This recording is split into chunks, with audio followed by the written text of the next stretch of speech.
الله أكبر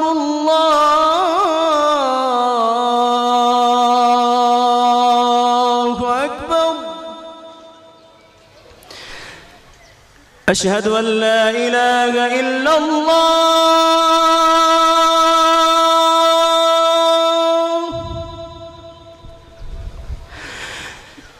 أشهد أن لا إله إلا الله.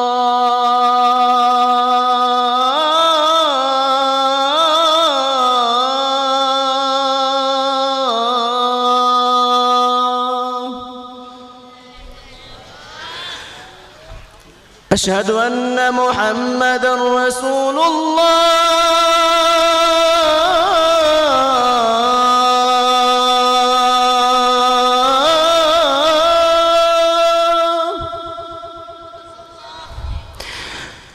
أشهد أن محمدًا رسول الله.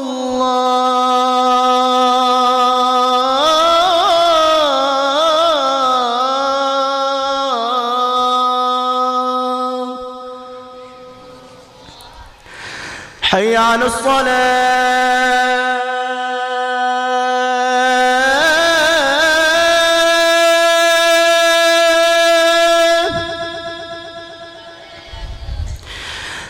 حي على الصلاة.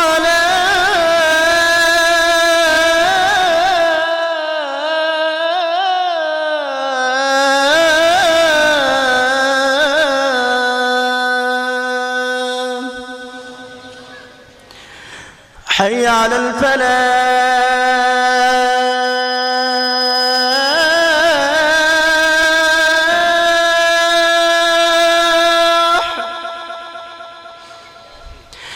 حي على الفلاح.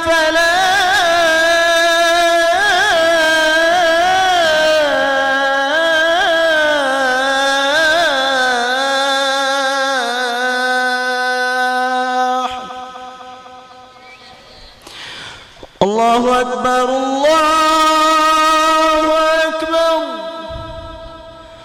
لا إله إلا الله.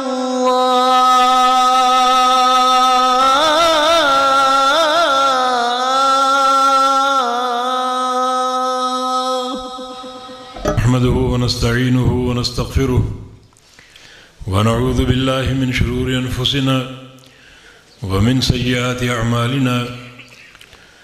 من يهده الله فلا مضل له ومن يضلله فلا هادي له. وأشهد أن لا إله إلا الله وحده لا شريك له وأشهد أن محمدًا عبده ورسوله. يا أيها الذين آمنوا اتقوا الله حق تقاته ولا تموتن إلا وأنتم مسلمون. يا أيها الناس اتقوا ربكم الذي خلقكم من نفس واحدة وخلق منها زوجها وبث منهما رجالا كثيرا ونساء. واتقوا الله الذي تساءلون به والأرحام إن الله كان عليكم رقيبا. يا أيها الذين آمنوا اتقوا الله وقولوا قولا سديدا يصلح لكم أعمالكم ويغفر لكم ذنوبكم. ومن يطع الله ورسوله فقد فاز فوزا عظيما. أما بعد فإن خير الحديث كتاب الله وخير الهدي هدي محمد صلى الله تعالى عليه وسلم. وشر الأمور محدثاتها وكل محدثة بدعة وكل بدعة ضلالة وكل ضلالة في النار. من يطع الله ورسوله فقد رشد واهتدى ومن يعص الله ورسوله فقد ضل وغوى. اللهم صل على محمد وعلى آل محمد كما صليت على إبراهيم وعلى آل إبراهيم إنك حميد مجيد. اللهم بارك على محمد وعلى آل محمد كما باركت على إبراهيم وعلى آل إبراهيم إنك حميد مجيد سبحانك لا علم لنا إلا ما علمتنا إنك أنت العليم الحكيم رب اشرح لي صدري ويسر لي أمري واحلل عقدة من لساني يفقه قولي أما بعد فعن عرباد بن سارية رضي الله تعالى عنه قال صلى بنا رسول الله صلى الله عليه وسلم صلاة الصبح فخطبنا خطبة ضرفت منها العيون بوجلت منها القلوب قال قائل يا رسول الله صلى الله عليه وسلم كأنها موعظة مودع فماذا تعهد إلينا فقال رسول الله صلى الله تعالى عليه وسلم أوصيكم بتقوى الله والسمع والطاعة وإن عبدا حبشيا فإنه من يعش منكم بعدي فسيرى اختلافا كثيرا فعليكم بسنتي وسنة الخلفاء الراشدين المهديين تمسكوا بها وعضوا عليها بالنواجذ وإياكم ومحدثات الأمور فإن كل محدثة بدعة وكل بدعة ضلالة أو كما قال رسول الله صلى الله تعالى عليه وسلم. یہ حدیث سنن نبی داؤد میں اور مسند احمد میں صحیح اور ثابت سند کے ساتھ اس کے راوی نبی علیہ السلام کے صحابی عرباض ابن ساریہ رضی اللہ تعالی عنہ ہیں جن کا تعلق قبیلہ بنو سلمہ سے تھا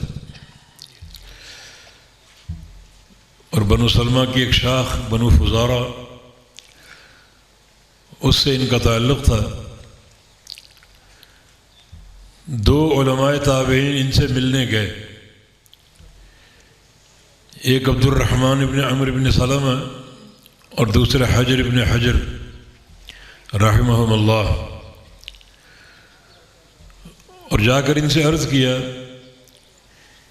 کہ اتیناک زائرین وعائدین ومقتبسین, ہم آپ کی خدمت میں حاضر ہوئے ہیں تین نیتیں لے کر, تین ارادے لے کر. زائرین, ایک آپ کی زیارت کرنا مقصود ہے اللہ کی رضا کے لیے, وعائدین اور دوسرا آپ کی تیمارداری کیونکہ آپ بیمار ہیں, ومقتبسین اور اس وقت سے فائدہ اٹھا کر آپ سے کچھ علم بھی لینا چاہتے ہیں. اور یہ تینوں باتیں بڑی عظیم الشان ہیں, اپنی زندگی کا ان کو حصہ بنا لو. زائرین, زیارت کرنا اللہ کی رضا کے لیے. نبی علیہ السلام کی حدیث سے اللہ فرماتا ہے حقت محبتی للمتزاورین فیہ, جو میرے بندے میری رضا کے لیے ایک دوسرے کی زیارت کرتے ہیں ان بندوں کے لیے میری محبت فرض ہو جاتی ہے. میں ان سے ضرور محبت کرتا ہوں, اور اس محبت کی دلیل یہ ہے کہ اللہ تعالیٰ قیامت کے دن جو سب سے پہلا اجر عطا فرمائے گا انہی بندوں کو عطا فرمائے گا.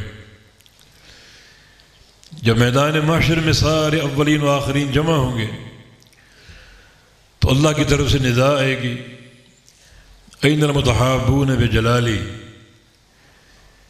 میری خاطر محبتیں کرنے والے کہاں ہیں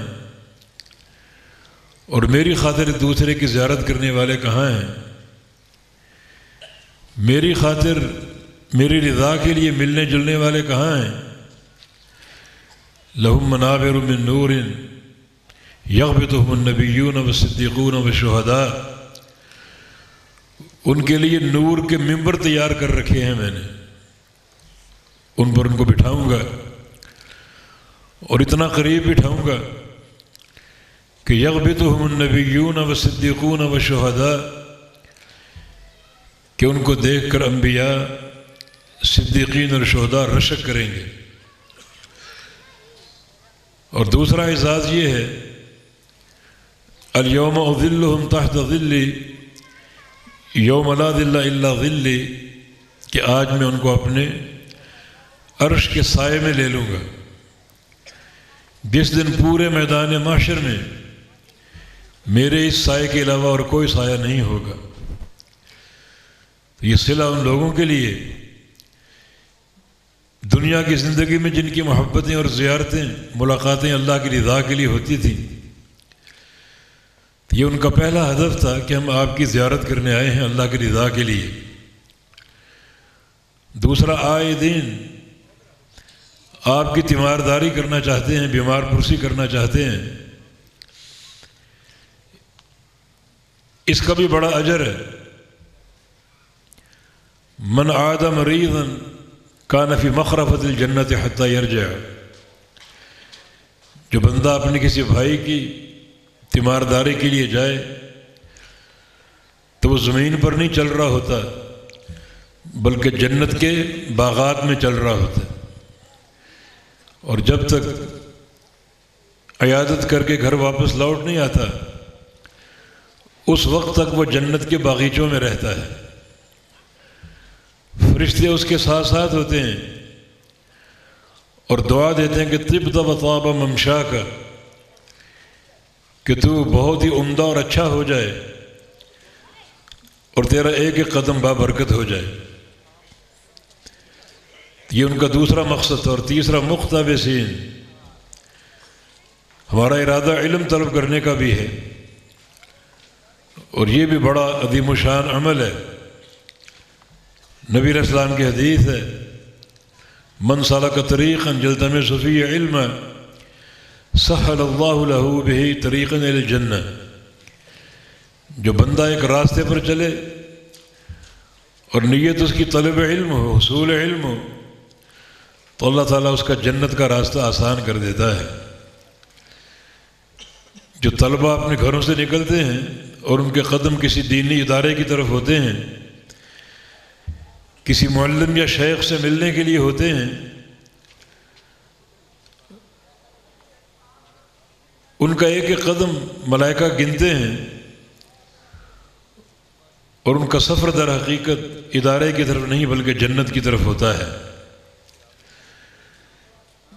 بس ان تینوں شرف کے منازل کو حاصل کرنے کے لیے ضرورت اخلاص کی ہے۔ کسی سے ملنے جاؤ تو اللہ کی رضا کے لیے جاؤ، کسی کی بیمار پرسی کرنے جاؤ تو اللہ کی رضا کے لیے جاؤ، اور طلب علم کے لیے جاؤ تو اللہ کی رضا کے لیے جاؤ۔ جب یہ دونوں تابعی اپنا مقصد بیان کر چکے تو ارباز ابن ساریہ رضی اللہ تعالیٰ عنہ نے نبی علیہ السلام کی ایک حدیث ان کو سنائی، اور یہی سلف صالحین کا وتیرہ تھا۔ ان کی نصیحتیں اپنی ذات کی طرف سے نہیں ہوتی تھیں بلکہ نبی علیہ السلام کے فرامین اور کتاب و سنت کی روشنی میں ہوتی تھی۔ فرماتے ہیں کہ صلی بنا رسول اللہ صلی اللہ علیہ وسلم صلاۃ الصبح، ایک دن پیارے پیغمبر محمد الرسول اللہ صلی اللہ علیہ وسلم نے فجر کی نماز پڑھائی، اور فجر کے بعد آپ نے خطبہ ارشاد فرمایا، فخطبنا خطبۃ، خطبہ ارشاد فرمایا بلیغۃ کے الفاظ بھی، بڑا بلیغ خطبہ، بڑا مؤثر خطبہ۔ اس خطبے کو سن کر ذرفت منها العیون، تمام صحابہ کی آنکھوں سے آنسو جاری ہو گئے۔ وجلت منها القلوب، سب کے رونگٹے کھڑے ہو گئے۔ اتنا بلیغ اور مؤثر خطبہ تھا، ہر آنکھ اشکبار تھی، ہر دل میں خوف داخل ہو گیا، اور جسم کے رونگٹے کھڑے ہو گئے، ایک سناٹا طاری ہو گیا۔ تو ایک شخص نے عرض کیا کہ انہا موعظۃ مودع، لگتا ہے کہ یہ آپ کا آخری خطبہ ہے۔ اتنا بلیغ اور مؤثر خطبہ ہم نے کبھی نہیں سنا، لگتا ہے کہ آخری وقت آپ پہنچائے۔ اور جیسے ایک شخص آخری وقت میں جو باتیں کرتا ہے وصیت کی بڑی مؤثر ہوتی ہیں، وہ باتیں بڑے دل سے ہوتی ہیں، ویسے نبی علیہ السلام کا ہر خطبہ، ہر بات مؤثر ہوتی تھی اور دل سے ہوتی تھی۔ آپ کا ارشاد گرامی ہے کہ انی آخذ بحجزکم عن النار وانتم تقحمون فیہا، کہ میں جب وعظ کر رہا ہوتا ہوں تو میری خواہش ہوتی ہے کہ ابھی سے تمہاری پشتیں پکڑوں اور تم کو جہنم سے کھینچ لوں اور جنت میں داخل کر دوں۔ ہر خطبہ آپ کا بڑا مؤثر اور بڑا ہی دل سے ہوتا تھا، لیکن آج کے خطبے کی بات ہی نرالی تھی۔ ہر صحابی رو رہا تھا اور ہر دل میں اللہ کی خشیت طاری ہو چکی تھی۔ تو اس شخص نے عرض کیا کہ یا رسول اللہ صلی اللہ علیہ وسلم، لگتا ہے کہ آپ کا آخری وقت آ پہنچا ہے۔ یہ عقیدے کی بات تھی، اگر آپ پر موت نہیں آنی تو آپ ٹوکتے اس کو کہ میرا آخری وقت آ ہی نہیں سکتا، مجھ پر موت آ ہی نہیں سکتی، لیکن موت پر حق ہے۔ انک میت و انہم میتون، بے شک آپ بھی موت کا شکار ہونے والے ہیں اور یہ سارے لوگ بھی موت کا شکار ہونے والے ہیں۔ قل ان صلاتی و نسکی و محیای و مماتی للہ رب العالمین، کہہ دیجئے کہ میری ساری بدنی باتیں، ساری مالی باتیں اور میری پوری زندگی اور میری موت اللہ رب العالمین کے لیے ہے۔ تو یہ موت پر حق ہے۔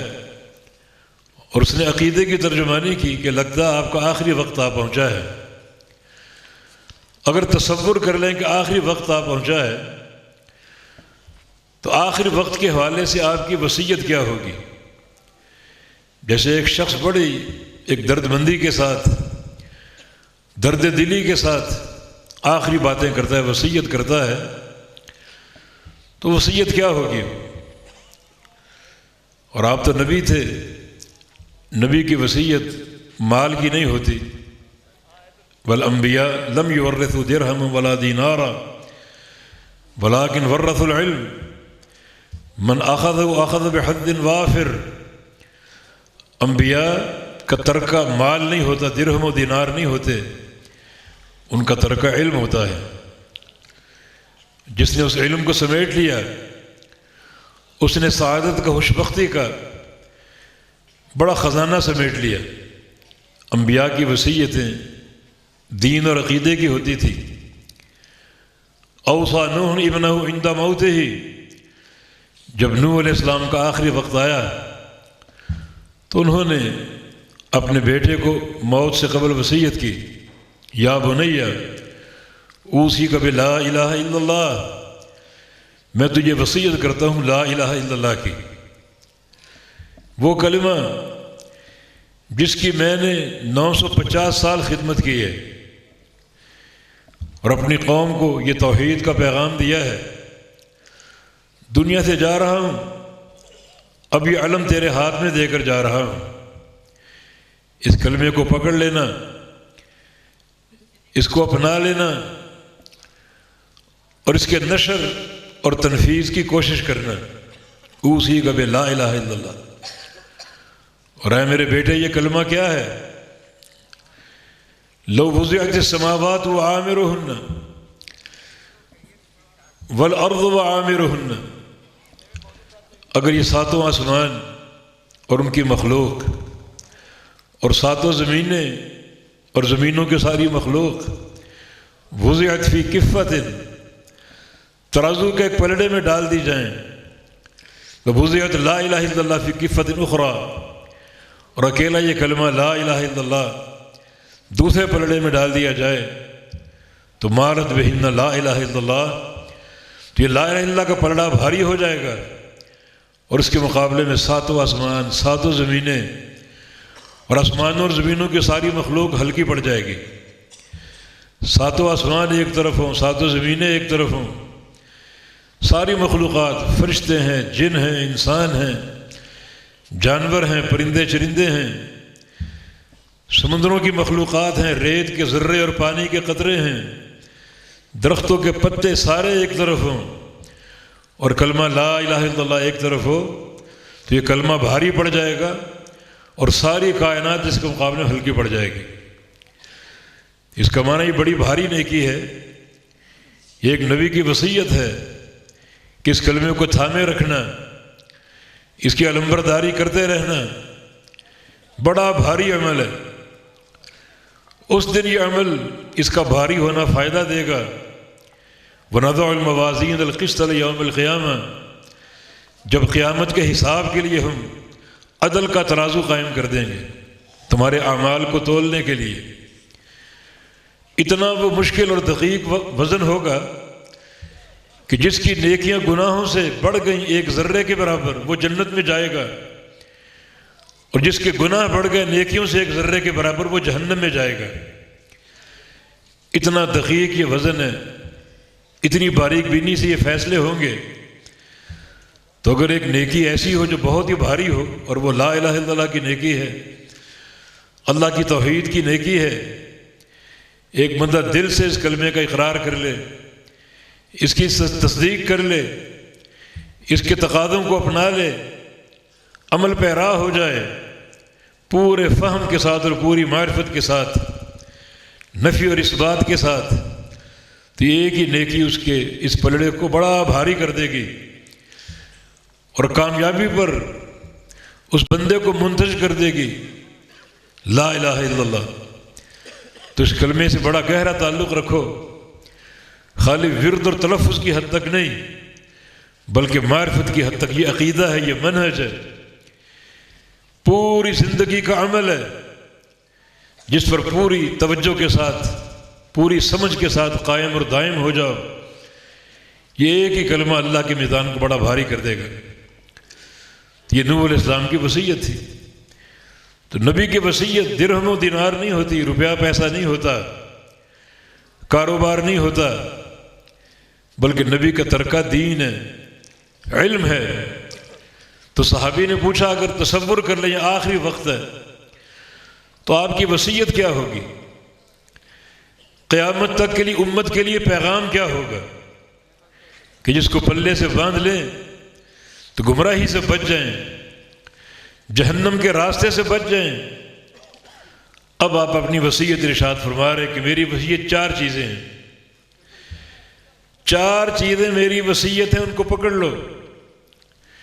یہ جنت کا پروگرام ہے اور جہنم سے بچاؤ کا راستہ ہے، اللہ کی رضا پا لینے کا راستہ ہے۔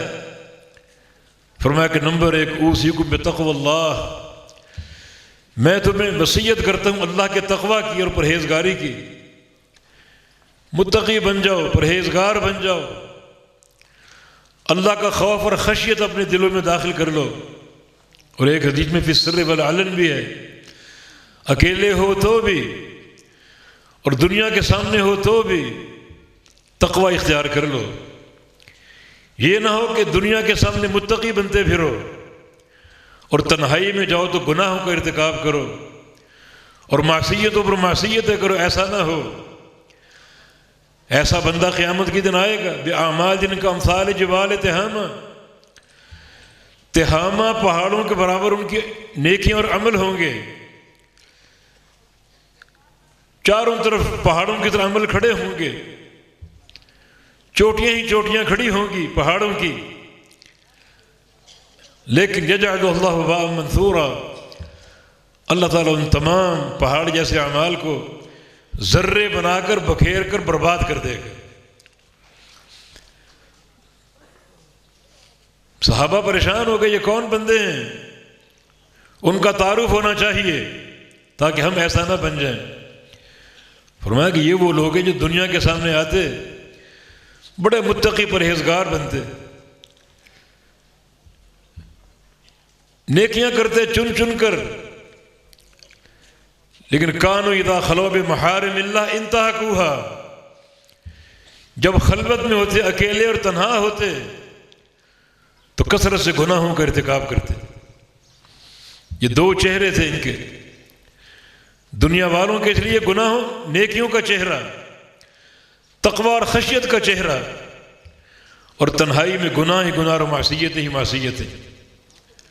ابن قیم فرماتے ہیں ایسے انسان کے لیے، یا من جعلت اللہ، اے وہ شخص، من جعلت اللہ اہون الناظرین الیک، اے شخص تجھے افسوس، تجھ پر افسوس اور تعجب ہے کہ دنیا کو اپنا خوبصورت چہرہ دکھاتا ہے، لوگ سامنے ہو تو متقی بنتا ہے، اور جب دنیا سامنے نہ ہو صرف اللہ دیکھ رہا ہے تو تم نے اللہ کو اس قدر گھٹیا لیا ہے کہ اس کے سامنے گندا چہرہ پیش کرتے ہو، گناہوں سے بھرا چہرہ پیش کرتے ہو۔ بڑی افسوسناک روش ہے یہ، لوگوں کے لیے اچھا چہرہ اور اللہ کے لیے گندا چہرہ، مانا سارے دیکھنے والوں میں تم نے سب سے گھٹیا اللہ کو لیا، نعوذ باللہ۔ یہ وصیت آپ کی، تنہائی ہو تو اللہ سے ڈرو، لوگوں کے سامنے ہو تو اللہ سے ڈرو، یہ ایک بہترین ذات راہ، سب سے بہترین ذات راہ تقوی، پرہیزگاری، توشہ آخرت ہے، یہ آخرت کی کامیابی کا سامان ہے یہ۔ والعاقبۃ للمتقین، انجام کار متقین کے لیے ہے۔ والعاقبۃ للتقوی، بہترین انجام تقوی کے لیے ہے۔ اعدت للمتقین، جنت متقین کے لیے تیار کی گئی ہے۔ یہ بہترین وصیت آپ کی، وَلَقَدْ وَصَّيْنَا الَّذِينَ أُوتُوا الْكِتَابَ مِنْ قَبْلِكُمْ وَإِيَّاكُمْ أَنِ اتَّقُوا اللَّهَ، کہ تم سے پہلے ہم نے ہر قوم کو اور تمہیں بھی ایک ہی وصیت کر رہے ہیں کہ اللہ سے ڈر جاؤ اور اس کا تقوی اور پرہیزگاری اختیار کر لو۔ فرمایا کہ یہ میری پہلی وصیت، اتق اللہ حیثما کنت، جہاں بھی ہو تقوی کے ساتھ رہو، سفر ہو تو تقوی ہو، حضر ہو تو تقوی ہو، گھر میں ہو تو تقوی ہو، مسجد میں ہو تو تقوی ہو، بازار میں ہو تو تقوی ہو، اکیلے ہو تو تقوی ہو، دنیا سامنے ہو تو تقوی ہو، ہر مقام پر تقوی کی زینت کو، تقوی کے زیور کو اپنے اوپر قائم رکھو۔ یہ زندگی اور آخرت کا حسن ہے اور پورے دین کا محور ہے، کیونکہ تقوی سے مراد بچاؤ اختیار کرنا، ہر گناہ سے بچاؤ اختیار کرو، شرک سے بچو، بدعت سے بچو، اصل تقوی ہے یہ۔ پھر گناہ اور معصیتوں سے بچو، ہر گناہ خطرناک ہے، وہ گناہ جس کی ہم نے حدیث بیان کی کہ لوگوں کے سامنے پارسا بنتے، تنہائی میں چن چن کر گناہ کرتے، لیکن جو بندہ لوگوں کے سامنے گناہ کرتا ہے وہ بھی قابل معافی نہیں ہے۔ نبی علیہ السلام کی حدیث ہے، کل امتی معافن الا المجاہرین، میری پوری امت بخشش کے مستحق ہے سوائے مجاہرین کے۔ مجاہرین کون ہیں؟ مجاہرین جہر سے، اس کے دو معنی ہیں۔ ایک معنی وہ لوگ جو دنیا کے سامنے گناہ کرتے ہیں، شرم نہیں آتی ان کو، دنیا کے سامنے گناہ کرتے ہیں اور ان کو حیا نہیں۔ دوسرا مجاہر وہ لوگ ہیں جو گناہ چھپ کر کرتے ہیں، اللہ پردہ ڈال دیتا ہے اور وہ لوگوں کے سامنے آ کر ڈھینگے مارتے ہیں، رات میں نے یہ عمل کیا، رات میں نے یہ کر ڈالا، خود ہی اللہ کے پردے کو فاش کر دیتے ہیں، اللہ کے پردے کو تار تار کر دیتے ہیں۔ یہ بندہ معافی کا مستحق نہیں ہے، گناہ اس نے چھپ کر کیا، ہم نے پردہ ڈال دیا، گناہ کو چھپا دیا اور یہ لوگوں کے سامنے بیان کرتا پھر رہا ہے، اس گناہ کو کھولتا پھر رہا ہے، تو یہ بندہ کسی بخشش کا مستحق نہیں ہے۔ تو اس کے برعکس تقوی کی وصیت، پرہیزگاری کی وصیت بڑی کارآمد وصیت ہے۔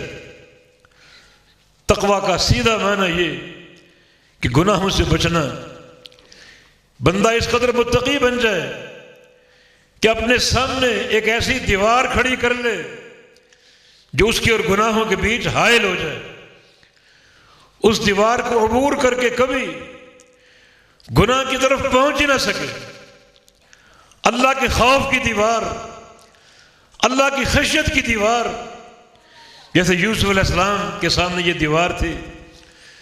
عزیز مصر کی بیوی نے تنہائی میں گناہ کی دعوت دی، حسن و شباب سب کچھ تھا، گناہ کے مواقع موجود تھے، اور گناہ کر لینے پر کتنی شاباش ملتی، کتنا مال ملتا، کتنی عزت ملتی، سب معلوم ہے۔ لیکن وہ دیوار تھی تقویٰ کی اور خشیت کی اور اللہ کے خوف کی۔ حیت لک، اس نے حیت لک کہا، فرمایا کہ معاذ اللہ، اللہ کی پناہ چاہتا ہوں۔ یہ خشیت کی دیوار ہے اور یہ عین تقویٰ ہے۔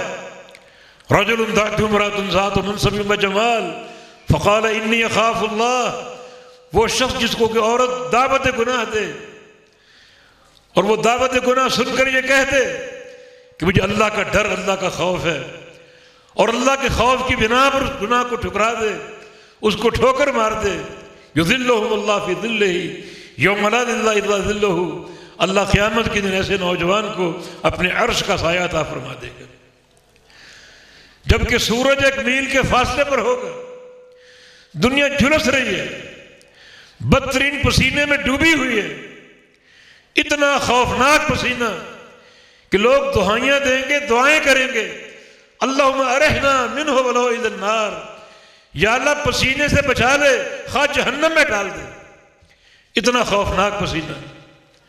تو جو لوگ عرش کے سائے تلے ہوں گے وہ اس پسینے سے بچ جائیں گے، اس گرمی سے، حدت اور شدت سے بچ جائیں گے۔ بہت سے لوگ ہیں، ان میں یہ نوجوان بھی، جس کو دعوت گناہ دی گئی اور وہ اللہ کے خوف کی بنا پر گناہ کو چھوڑ دے اور اس کو ٹھوکر مار دے۔ یہ تقویٰ ہے، حقیقی تقویٰ۔ یعنی تقویٰ کا معنی گناہ کو چھوڑنا اللہ کے خوف سے۔ بعض اوقات ہم گناہ کو چھوڑتے ہیں اپنے باپ کے خوف سے، اپنے بھائی کے ڈر سے، پولیس کے ڈر سے۔ یہ تقویٰ نہیں، اس کا صرف اتنا ہی فائدہ ہے گناہ آپ نے نہیں کیا، گناہ چھوڑ دیا آپ نے، لیکن گناہ کو چھوڑیں گے اللہ کے خوف سے۔ یہ حقیقی تقویٰ ہے جو اللہ کی رضا کا باعث ہوگا، اللہ کی رضا پر منتج ہوگا۔ تو تقویٰ اور پرہیزگاری اختیار کرو، یہ آپ کی پہلی وصیت ہے، اور یہ وصیت سارے اولین و آخرین کو آپ نے فرمائی، اللہ تعالیٰ نے فرمائی، پوری امت کے لیے وصیت ہے۔ تقویٰ اختیار کرو کہ دنیا بھی مالا مال کر دیں گے، دنیا بھی بحال کر دیں گے۔ وَمَن يَتَّقِ اللَّهَ يَجْعَلْ لَهُ مَخْرَجًا وَيَرْزُقْهُ مِنْ حَيْثُ لَا يَحْتَسِبُ، جو تقویٰ اختیار کیے رہے گا اللہ اس کو مخرج مہیا کر دے گا، ہر پریشانی سے نکال دے گا، ہر دکھ اور درد دور کر دے گا، نکلنے کا راستہ عطا فرما دے گا، اور ایسے مقام سے روزی دے گا جہاں اس کا وہم و گمان بھی نہ ہو، ایسے مقام سے رزق کے خزانے عطا فرما دے گا جہاں اس کا وہم و گمان بھی نہ ہو۔ یہ تقویٰ کے فائدے، یجعل لہ من امرہ یسرا، اللہ سارے کام آسان کر دے گا، مشکلات ختم ہو جائیں گی، ہر مشن آسان ہو جائے گا تقویٰ کی برکت سے اور تقویٰ اختیار کرنے کی برکت سے۔ وَلِمَنْ خَافَ مَقَامَ رَبِّهِ جَنَّتَانِ فَبِأَيِّ آلَاءِ رَبِّكُمَا تُكَذِّبَانِ، جس شخص کے دل میں مقام رب کا خوف آ جائے، تقویٰ بیٹھ جائے، اس کے لیے 2 باغ ہم نے تیار کر رکھے ہیں، جنت میں تیار شدہ 2 باغ اس کے لیے، اور آگے فرمایا مِن دُونِهِمَا جَنَّتَانِ، 2 باغ اور بھی تیار، عالی شان عظیم الشان باغ اس کے لیے تیار ہے۔ یہ اہل تقویٰ کی اللہ کی عنایت ہے اور اللہ کا انعام ہے۔ تو پہلی جامع وصیت آپ نے اپنی پوری امت کو دی کہ اللہ سے ڈر جاؤ، تقویٰ اور پرہیزگاری اختیار کر لو، ورع اور خوف اختیار کر لو۔ اس ڈر کا پہلا تقاضا گناہوں سے بچنا ہے، اور دوسرا تقاضا یہ کہ اللہ اور اس کے رسول کی اطاعت کر لو۔ تقویٰ ان 2 چیزوں کے ساتھ ہے، اللہ کی اطاعت کے ساتھ اور نافرمانی سے بچتے ہوئے۔ اطاعت کا راستہ اختیار کر لو اللہ اور اس کے رسول کی، اور نافرمانی سے بچو۔ ان 2 چیزوں کے ساتھ تقویٰ اختیار کر لو۔ یہ تقویٰ ایک بہترین خزانہ اور زاد راہ ہے جو دنیا میں بھی کامیابی کا باعث ہے اور قیامت کے دن بھی کامیابی کا باعث ہوگا۔ دوسری وصیت، وَالسَّمْعِ وَالطَّاعَةِ وَلَوْ عَبْدًا حَبَشِيًّا، اور سمع اور اطاعت کرو اپنے وقت کے حاکم کی، جو حکمران ہو، جو وقت کا حاکم ہو، اس کی بات سنو اور اس کی اطاعت کرو۔ بات سننے کا معنی اس پر بغاوت نہ کرو، اس کے خلاف دھرنے نہ دو، اس کے خلاف احتجاج نہ کرو، بات کو سنو، اس کی اطاعت کے دائرے میں رہو۔ اور طاعت کا معنی ان کاموں میں اس کی اطاعت کر لو جن میں اللہ اور اس کے رسول کی نافرمانی نہیں ہو رہی۔ حاکم کا ایسا امر جو خالق کائنات کی نافرمانی پر قائم ہو، اس میں اطاعت نہیں ہے لیکن بغاوت بھی نہیں ہے۔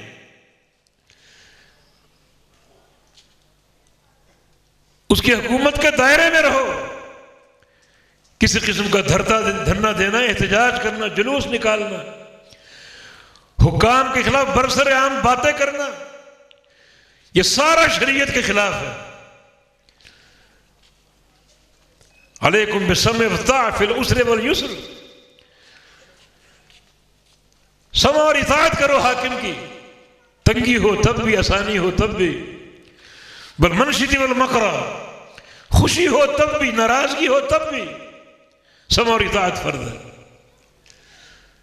ہمارا نظام جمہوریت کا ہے، کبھی کوئی جیتتا کبھی کوئی جیتتا۔ ہارنے والے کا عمل کیا ہوتا ہے؟ کس کی ٹانگیں کھینچو، اس کو تخت سے اتارو، میں حاکم بنوں، میرا اقتدار قائم ہو، یہ شریعت کے خلاف ہے۔ حکومت قائم ہو گئی، استقرار پا گئی، اب کسی کے لیے جائز نہیں ہے کہ اس کی ٹانگیں کھینچے۔ اگر صحیح کام کر رہی ہے تو اس کی سمع اور اطاعت ہے، کوئی غلطی ہے تو اس کے لیے دعائیں کرو ہدایت کی، ٹانگیں نہیں کھینچنی، فتنہ قائم نہیں کرنا، ہدایت کی دعا کرو اس کے لیے۔ یہ خلاصہ ہے شریعت کے احکام کا حکام کے تعلق سے۔ حاکم جیسا بھی ہو، سمع اور اطاعت، فتنہ نہیں۔ فتنہ قائم کرو گے وہ خلاف شریعت ہوگا، حکام پر برسر اقتدار تنقیدیں کرو گے وہ خلاف شریعت ہوگا، اس کی ٹانگیں کھینچو گے وہ خلاف شریعت ہوگا۔ دو ہی چیزیں، یہ اچھے کام کرے گا تو اس کا ساتھ دو، اس کا ساتھ دو، برے کام کرے گا ساتھ چھوڑنا نہیں، بغاوت اختیار نہیں کرنی، بس اس کی اطاعت نہ کرو، برائی میں اطاعت نہیں، نیکی میں اطاعت ہے۔ تمہارا حاکم حبشہ کا سیاہ غلام کیوں نہ ہو، غلام ہو وہ، اگر اقتدار میں آ گیا، جیسے بھی قائم ہو، ووٹوں سے قائم ہو، ویسے ووٹنگ کا نظام خلاف شریعت ہے لیکن قائم ہو گیا، ڈنڈے کے زور سے قائم ہو گیا، ماشاء اللہ سے قائم ہو گیا، اب سمع اور اطاعت، فتنہ قائم نہیں کرنا، اچھے کاموں میں اطاعت بھی کرو، اچھے کاموں میں ساتھ دو، غلط کام میں اطاعت نہیں لیکن ساتھ نہیں چھوڑنا، دعائیں کرو اس کی ہدایت کے لیے۔ یہ اقتدار کی رسہ کشی کہ جو حزب اختلاف میں آ گیا، حزب اقتدار کو چین سے نہیں بیٹھنے دیتا، ہر وقت تنقیدیں، ہر وقت برائیوں کو اچھالنا، ٹانگیں کھینچنا کہ اس کو اتاروں یہاں سے، خود بیٹھوں، یہ ساری فکر شریعت کے خلاف ہے۔ حکومت کا طمع کرنا، حکومت کی حرص اپنے دل میں رکھنا، یہ شریعت کے خلاف ہے۔ دین اس بات کو نہیں جانتا، دین اس کے خلاف ہے۔ تو معاملہ یہی ہے کہ امن اور سلامتی کو قائم رکھو، جو اقتدار میں آ گیا اس کا ساتھ دو، امور خیر میں اطاعت اور سمع دونوں ہیں، امور شر میں اطاعت نہیں لیکن بغاوت بھی نہیں۔ دعائیں کرو اس کی ہدایت کے لیے، اس کی عافیت کے لیے، امن و استقرار، امن و سلامتی قائم رکھو۔ فتنہ بالکل دین کے خلاف، الفتنہ شد من القتل، قتل سے زیادہ خطرناک فتنہ ہے، حالانکہ قاتل کے لیے دائمی جہنم ہے، الا یہ کہ موحد ہو تو توحید کی برکت سے نکال لیا جائے گا، لیکن فتنہ قتل سے بھی زیادہ سنگین ہے، قتل سے زیادہ شدید ہے۔ تو فرمایا کہ یہ بھی ایک وصیت امت کی خیر خواہی کے لیے کہ جو تمہارا امیر مقرر ہو، جو حاکم مقرر ہو، اس کی سمع اور اطاعت کرنی ہے، اور قطعاً خروج کا راستہ اور بغاوت کا راستہ اختیار نہیں کرنا۔ صرف ایک ہی صورت ہے الا ان تروا منهم کفرا بواحا کہ حاکم نے کسی ظاہری کھلم کھلے کفر کا ارتکاب کر لیا، وہ کفر تعویل سے نہ ہو بلکہ عندکم فی ذلک من اللہ برہان، اللہ کی طرف سے دلیل ہو واضح اس کے کفر ہونے کی۔ اب کیا کرنا ہے؟ اب اسے محاذرائی کرنی نہیں۔ اب دیکھو کہ محاذرائی کی طاقت آپ میں ہے یا نہیں۔ حکومت ہوتی ہے، فوج اس کے پاس، سپاہ اس کے پاس، اسلحہ اس کے پاس، وسائل اس کے پاس، تم مقاومت کر سکو گے؟ سامنے ٹھہر سکو گے؟ اگر نہیں ٹھہر سکو گے، مقاومت کی طاقت نہیں ہے، پھر بھی محاذرائی جائز نہیں۔ اور اگر طاقت ہو مقاومت کی، طاقت ہو مقابلہ کرنے کی، لیکن اندیشہ ہو کہ اس مقابلے میں ایک جان بھی جا سکتی ہے، پھر بھی جائز نہیں۔ فتنہ، اس شریعت فتنے کو نہیں جانتی۔ کفر بوا کا ارتکاب کرے تو پھر دیکھو مقابلہ کر سکتا ہوں، مقابلہ نہیں کر سکتے تو پھر محاذرائی جائز نہیں۔ مقابلہ کر سکتے ہو مگر خطرہ ہو کہ مقابلے کی صورت میں ایک بندہ ہلاک ہو سکتا ہے، ایک بندے کی موت واقع ہو سکتی ہے، پھر بھی محاذرائی جائز نہیں۔ دین نے کس طرح امن کی بنیادیں فراہم کی، کوئی کسی میں خلفشار نہ ہو، شور نہ ہو، ہوگا نہ ہو، امن کے تقاضوں کو تلف نہ کیا جائے۔ یہ وصیت بھی قیامت تک کے لیے کارآمد، امت اس کو پکڑ لے بڑا امن اور سکون قائم ہو سکتا ہے، لیکن اس کو پکڑا نہیں، ہر طرف فتنے، جھگڑے، دھرنے، فسادات، املاک تباہ ہوتی ہیں، راستے بند ہوتے ہیں، مریض مر جاتے ہیں، کام و کاج والے بے روزگار ہو جاتے ہیں، سارے فتنے کی شکلیں۔ جو بندہ اس کا مرتکب ہوگا وہ فرد واحد ہو، جو پوری جماعت ہو، ساری کی ساری گناہ گار، ساری کی ساری مجرم اللہ کے نزدیک۔ تو فتنہ قتل سے زیادہ خطرناک ہے۔ تیسری بات آپ نے ارشاد فرمائی فَإِنَّهُ مَن يَعِشْ مِنكُم بَعْدِي فَسَيَرَى اخْتِلَافًا كَثِيرًا، میرے بعد تم اختلاف کثیر دیکھو گے، بڑا اختلاف۔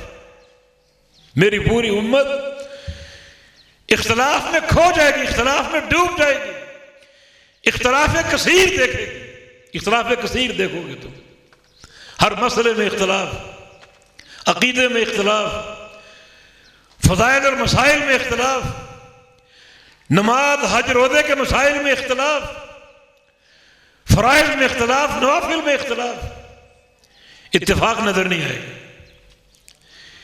اتفاق صرف ایک ہی نقطے پر ہوگا، اور نقطہ یہ کہ اتفاق کرنا نہیں، اس پر سارے متفق ہوں۔ اختلاف اختلاف اختلاف اختلاف کثیر۔ اللہ کے نبی فرما گئے، کچھ دن قبل ایک ڈاکٹر صاحب انڈیا سے آئے تھے، وہ کہتے ہیں کہ صرف 5% اختلاف، جو ایک گروہ اس وقت ہے سنی، بریلوی، شیعہ، حدیث، ان کو اکٹھا کریں تو ان کے مسائل میں صرف 5% اختلاف۔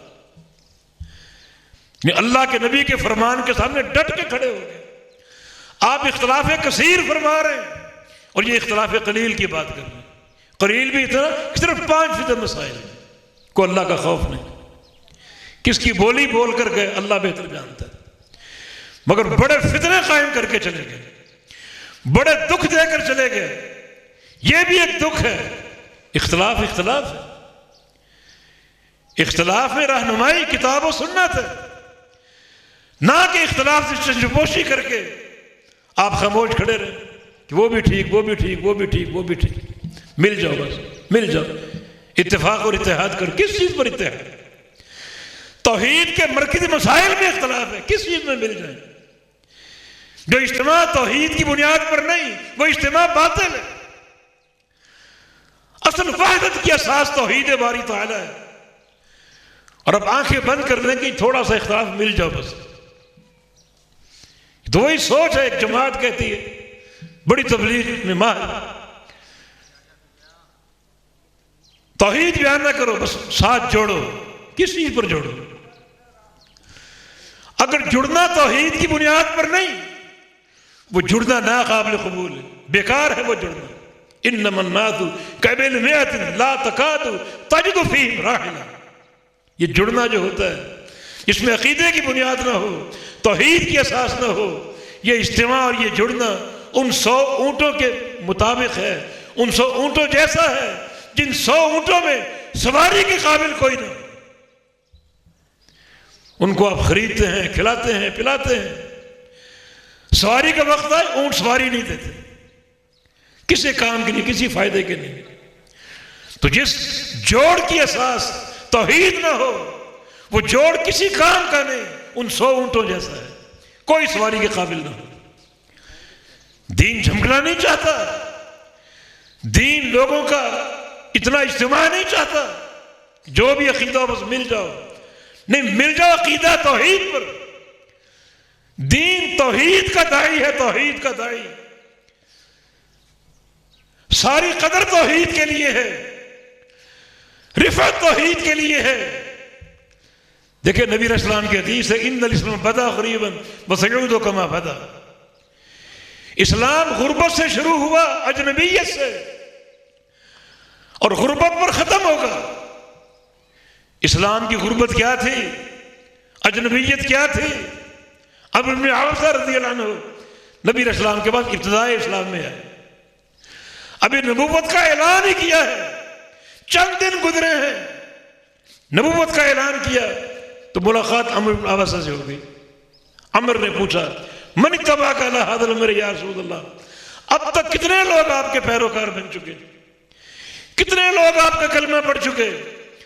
فرمایا کہ صرف 2 لوگ، عبد وحر، ایک آزاد اور ایک غلام، آزاد ابو بکر اور غلام بلال حبشی رضی اللہ عنہ، صرف 2 بندے۔ یہ اسلام کا آغاز ہے، اسی پر اسلام لوٹے گا۔ ایک وقت آئے گا پوری دنیا میں 2 ہی بندے موحد ہوں گے، خالص دین پر ہوں گے، صرف 2 بندے، پوری دنیا ان کے مقابلے میں کھڑی ہوگی، خلاف ہوگی، صرف 2 بندے سچے عقیدے پر قائم ہوں گے۔ لیکن قیامت قائم نہیں ہوگی ان 2 بندوں کی خاطر، سورج طلوع ہو رہا ہے، غروب ہو رہا ہے، ان 2 بندوں کی خاطر۔ لا تقوم الساعة الا علی حفارة الناس، قیامت بدترین لوگوں پر قائم ہوگی۔ لا تقوم الساعة حتی لا يقال في الارض اللہ اللہ، اس وقت تک قیامت قائم نہیں ہوگی جب تک زمین کے پشت پر ایک بندہ صحیح معنی میں اللہ کو ماننے والا موحد ہوگا، اس ایک بندے کی خاطر۔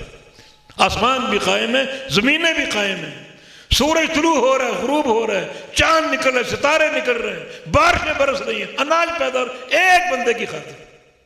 یہ ہے توحید کی قدر، یہ ہے توحید کی قوت، یہ ہے توحید کی عظمت، ایک بندے کی خاطر۔ جب تک ایک بندہ اللہ کو یاد کر رہا ہے، توحید خالص پر قائم ہے، قیامت قائم نہیں ہوگی۔ ہاں جب وہ بندہ بھی مر گیا، ختم ہو گیا، فوراً قیامت قائم ہو جائے گی، ٹوٹ پھوٹ ہو گیا، آسمان زمینیں پہاڑ ٹوٹ پھوٹ کا شکار ہو جائے، ستارے بے نور، سورج کا نور چھین لیا جائے گا، لپیٹ کر جہنم میں ڈال دیا جائے گا، چاند بے نور ہو جائے گا کہ اب دنیا میں موحد نہیں ہوگا، سارے مشرک، گناہگار، بے ایمان، اللہ کی غیرت کو دلکارنے والے، پھر دنیا کہاں قائم رہے گی؟ دنیا قائم ہے اللہ کے موحد بندوں کی خاطر۔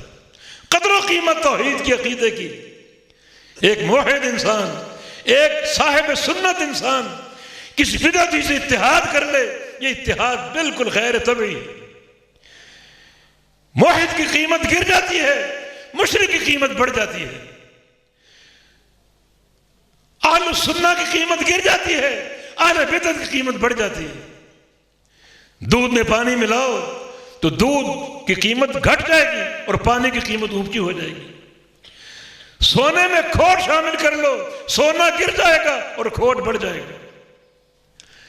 کسی موحد کے ساتھ کسی مشرک کا اتحاد کر لو، موحد گر جائے گا، مشرک اونچا ہو جائے گا۔ کسی اہل حدیث کے ساتھ کسی اہل بدعت کا اتحاد کر لو، اہل حدیث گر جائے گا، بدعتی اونچا ہو جائے گا۔ بالکل غیر فطری بات ہے، غیر فطری بات ہے۔ تو انسان کو منہج کی معرفت ہونی چاہیے، سچے عقیدے اور توحید کی قدر و قیمت کا علم ہونا چاہیے۔ تو پیارے پیغمبر محمد الرسول اللہ صلی اللہ علیہ وسلم نے فرمایا کہ میرے باتوں میں اختلاف کثیر دیکھو گے، اختلاف ہے، اختلاف کثیر ہے، اس اختلاف کا رد کرو، اس اختلاف میں صحیح راستہ واضح کرو، نہ کہ آنکھیں بند کر کے بیٹھ جاؤ تھوڑا سا اختلاف ہے بس، صرف 5%، ان 95% مسائل میں سارے متفق ہیں۔ انتہائی گھٹیا بات ہے۔ اللہ کے نبی فرمایا کہ اختلاف کثیر ہوگا۔ آگے رہنمائی تو دیکھو آپ نے کیا فرمائی، جب اختلاف کثیر دیکھو تو اس کا حل کرو، چشم پوشی نہیں کہ تھوڑا سا اختلاف چھوڑ دو، چشم پوشی نہیں، آنکھیں بند نہیں کرنی، آنکھیں کھلی رکھو، اختلاف کثیر میں مخرج ڈھونڈو، نکلنے کا راستہ تلاش کرو، وہ ضروری ہے۔ اختلاف ہونا معیوب نہیں، مگر اختلاف کا باقی رہنا معیوب ہے۔ اختلاف باقی کیوں ہے جبکہ قرآن بھی موجود ہے، حدیث بھی موجود ہے، وہی الہی موجود رہنمائی کی صورت میں، پھر اختلاف کیوں؟ اب تم نے کیا کرنا ہے؟ فعلیکم بسنتی، میری سنت کو تھام لینا۔ سنت اختلافات کا مخرج اور پورا حل ہے اختلافات کا، سنت کو تھام لینا۔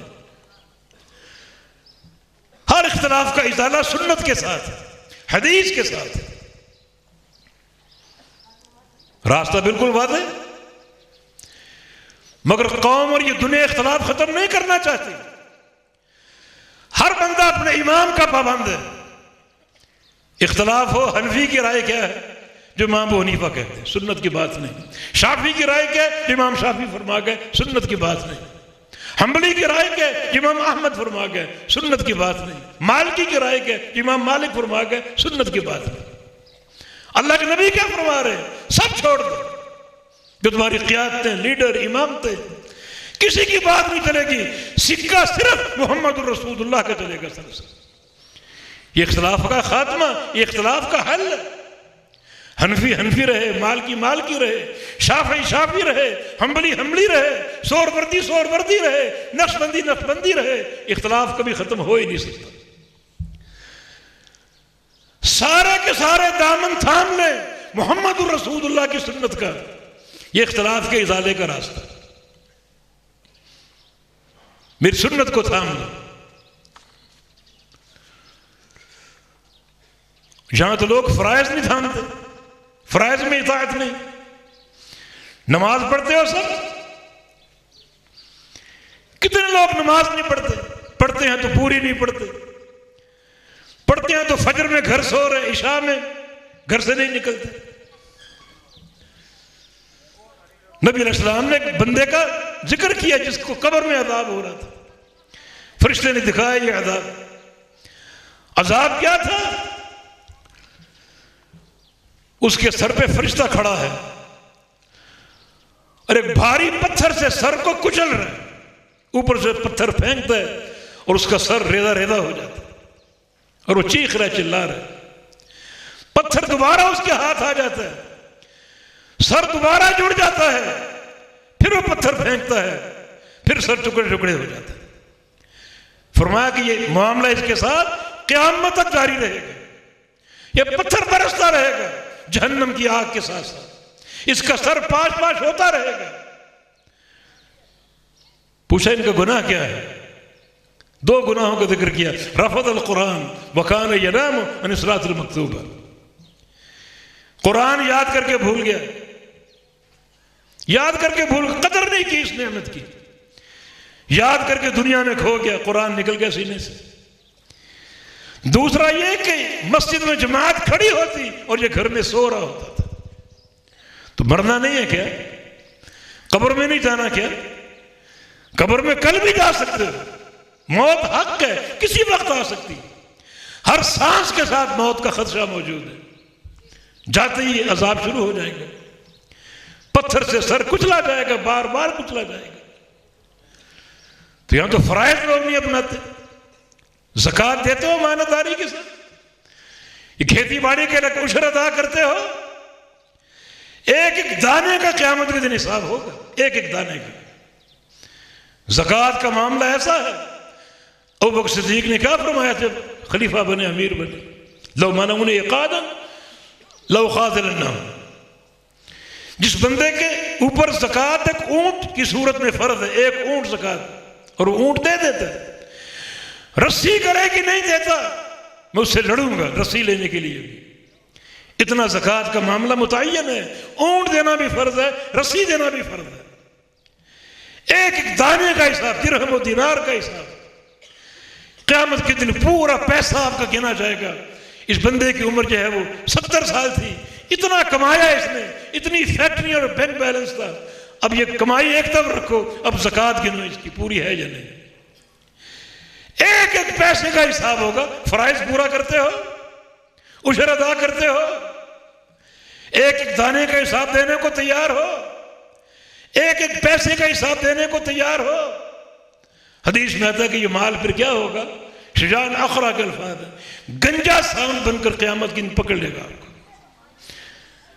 جبڑے میں لے لے گنجا سانپ۔ گنجا سانپ سب سے خطرناک ہوتا ہے، اتنا اس میں زہر ہوتا ہے کہ اس کے زہر کی وجہ سے اس کے اپنے بال جھڑ جاتے ہیں اور گنجا ہو جاتا ہے۔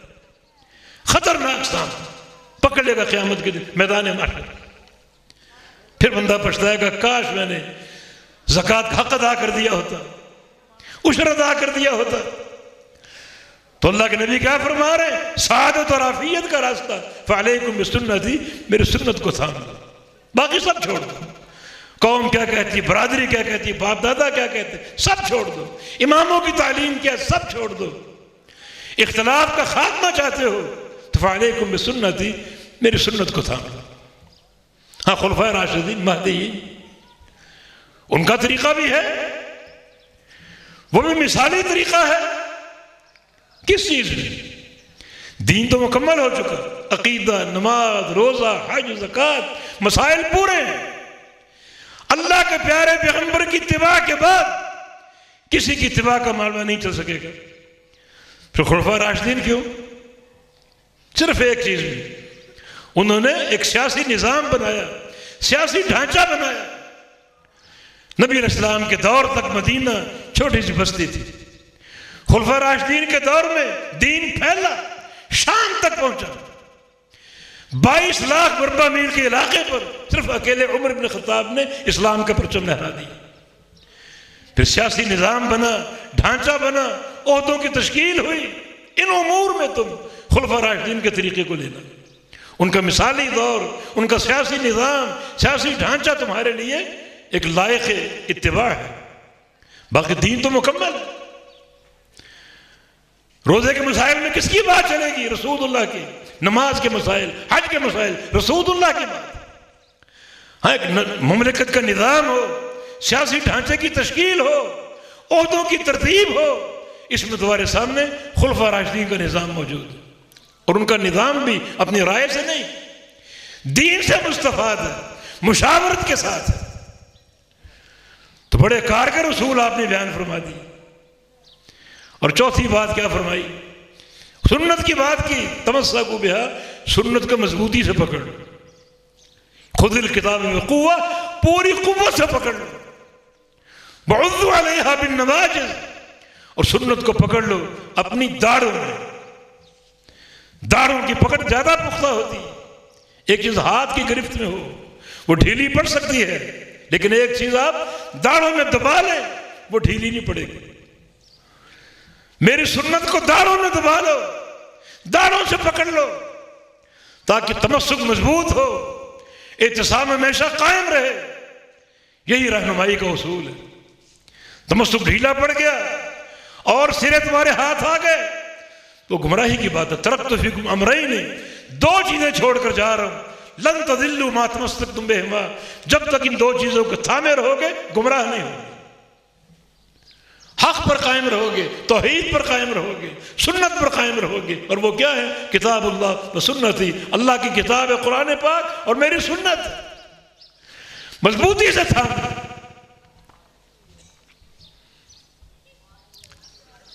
اور چوتھی اور آخری بات کیا بھائی؟ یاکم محدثات الامور، یہ نئی نئی چیزیں، نئے نئے طور طریقے، نئے نئے راستے، ان سے بچنا، بدعت سے بچنا۔ ہر نئی چیز بدعت ہے، ہر بدعت گمراہی ہے۔ سنت کو تھامنا، حدیث کو تھامنا، کتاب اللہ کو تھامنا، یہ ہدایت کا راستہ۔ کسی بھی نئی چیز کو اپناؤ گے وہ بدعت ہے۔ ہر بدعت گمراہی، ہر گمراہی کا انجام جہنم کی آگ ہے۔ بدعت کیا ہے؟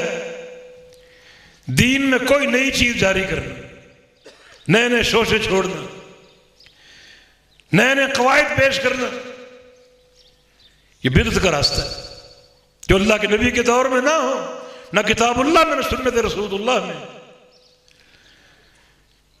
سب سے خطرناک راستہ بدعت۔ انسان سب سے بڑا مجرم ہے، اس سے بڑا باغی کوئی نہیں۔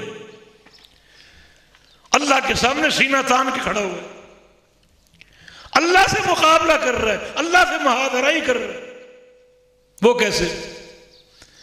اللہ فرما رہا ہے الیوم اکملت لکم دینکم، میں نے اپنا دین مکمل کر دیا، دین پورا ہے، ایک ذرے کے اضافے کی گنجائش نہیں۔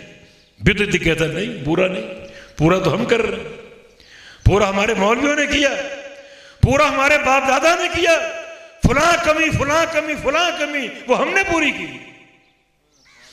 حالانکہ خطرناک راستہ بدعت کا راستہ، اللہ سے مقابلہ محاذرائی۔ اللہ فرمائے لِكُلٍّ جَعَلْنَا مِنْكُمْ شِرْعَةً وَمِنْهَاجًا، شریعت ہم بناتے ہیں، ہدایت کا نظام اوپر بنتا ہے، بنانے والے ہم ہیں۔ بدعتی کیا کہتے ہیں؟ نہیں، ہم بھی بناتے ہیں۔ اللہ کے مقابلے میں شارع بن کر کھڑا ہے، شریعت ساز بن کے کھڑا ہے۔ کتنی بڑی محاذرائی۔ پھر یہ بھی کہ اللہ کے دین میں استدراک کا نظریہ رکھتے ہیں۔ استدراک کا معنی پہلے کو کام ہوا ہو اور وہ ادھورا ہو، آپ اس کو مکمل کر دیں، اس کو استدراک بولتے ہیں۔ اللہ کا دین آ چکا، ادھورا تھا، مکمل ہم نے کیا، استدراک۔ دین پر اضافے، یہ استدراک ہم نے کیا، اس کمی کو ہم نے دور کیا۔ اللہ کے نبی کیا فرماتے تھے؟ شر الامور محدثاتها، سب سے گندا کام وہ ہے جو نیا ہو، نہ کتاب اللہ میں نہ سنت رسول اللہ میں۔ یہ آپ کا ہر خطبہ جمعے کا خطبہ ہوتا ہے، انہی الفاظ سے شروع ہوتا ہے، اور یہ الفاظ کہتے ہوئے اتنا آپ میں جوش آ جاتا۔ صحابہ کہتے بعض اوقات ہم بازار میں ہوتے اور اللہ کے پیغمبر مسجد نبوی کے ممبر سے الفاظ ادا کرتے اتنی اونچی آواز سے کہ آپ کی آواز ہم بازار میں سنا کرتے تھے کہ سب سے بدترین چیز بدعت ہے، سب سے بدترین چیز۔ کتنے شدید الفاظ میں بدعت کی مذمت ہے۔ اور اللہ کے بندو، بدعت سے نفرت ہو اور اہل بدعت سے محبت ہو، یہ تضاد نہیں، یہ محبت قابل قبول ہوگی؟ بدعت کی نفرت قابل قبول ہوگی؟ بدعت سے نفرت کرتے ہو، شر الامور ہے، سب سے بدترین غلیظ چیز ہے، سب سے گندی چیز ہے، دعوے بھی کرتے ہو، نعرے بھی لگاتے ہو، لیکن اہل بدعت سے محبت ہو، ان سے بغلگیر ہونا، مسکراہٹوں کے تبادلے کرنا، اسٹیجوں پر بیٹھ کر معانقے کرنا، خوشی اور مسرت کا اظہار کرنا، یہ تضاد ہے، یہ قابل قبول نہیں۔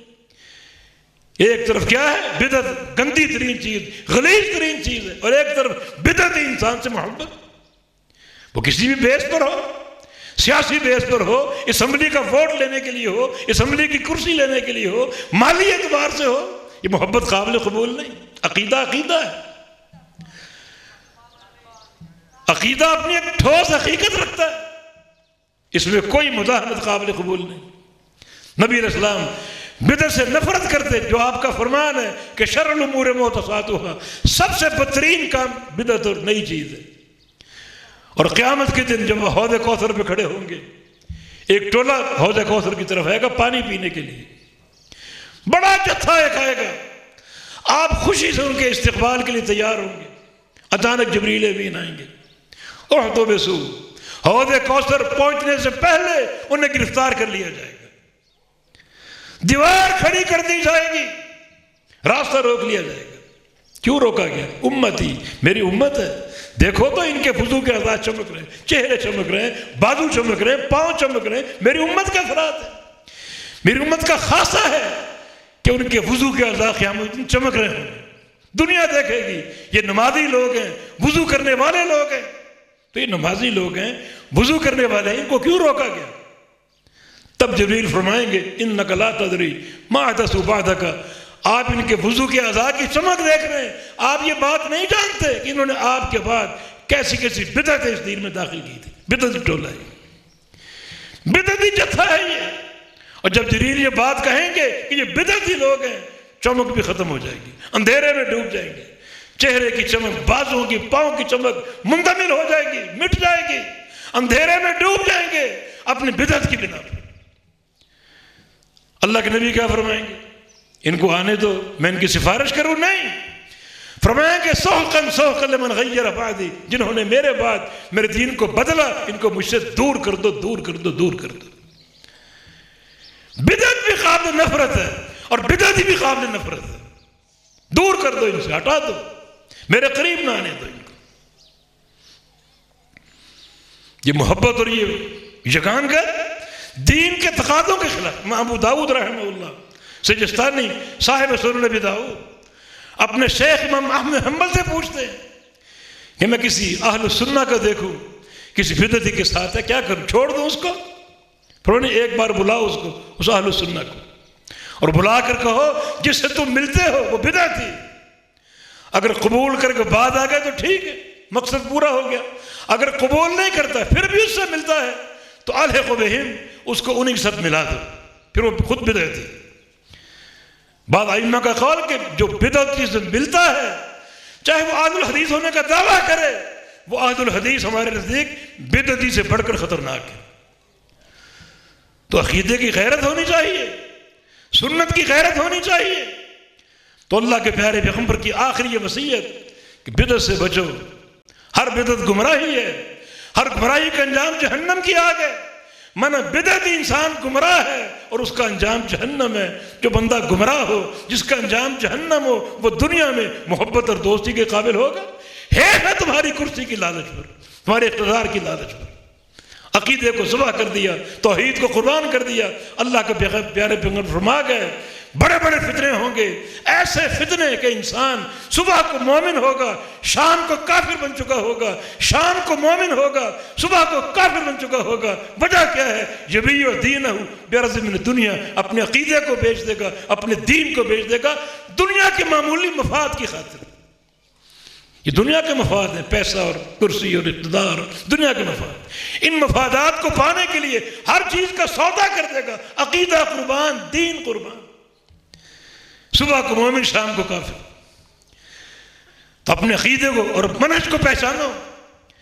یہ چار وصیتیں پیارے پیغمبر فرما گئے، اگر غور کریں کہ پورا دین ان میں موجود ہے۔ ایک ایسی چار جامع وصیتیں جن میں عقیدہ بھی، عمل بھی، امن بھی، سلامتی بھی، جنت کا داخلہ بھی اور اللہ کی رضا کے راستے بھی، ساری چیزیں موجود۔ تنہائی میں بیٹھو، غور کرو، ان چیزوں کو اختیار کر لو۔ یہ اللہ کے پیارے پیغمبر کی وصیت ہے۔ وصیت ہمارا باپ کر کے مر جائے، ہم اس کس قدر اس وصیت کی قدر کرتے ہیں، ایک ایک پہلو کو پورا کرتے کہ باپ کی وصیت ہے۔ یہ تو پوری امت کے معلم ہیں، محمد رسول اللہ ہیں جو پوری امت کو وصیت کر گئے۔ جس کی قدر نہیں کرو گے، اس کو پہچانو گے نہیں، اس کو پلے سے باندھ لو۔ یہ بڑی عظیم و شان وصیت ہے، حق کا راستہ، اللہ کی رضا کا راستہ اور جنت کے حصول کا پورا پروگرام اس وصیت میں موجود۔ اللہ تعالیٰ سے عافیت کا سوال، اللہ تعالیٰ سے ہدایت کا سوال ہے، ہدایت کی استقامت کا سوال ہے۔ اللہ ہم کو اپنے دین حق پر قائم رکھے۔ اللہم ارنا الحق حقا وارزقنا اتباعه وارنا الباطل باطلا وارزقنا اجتنابه۔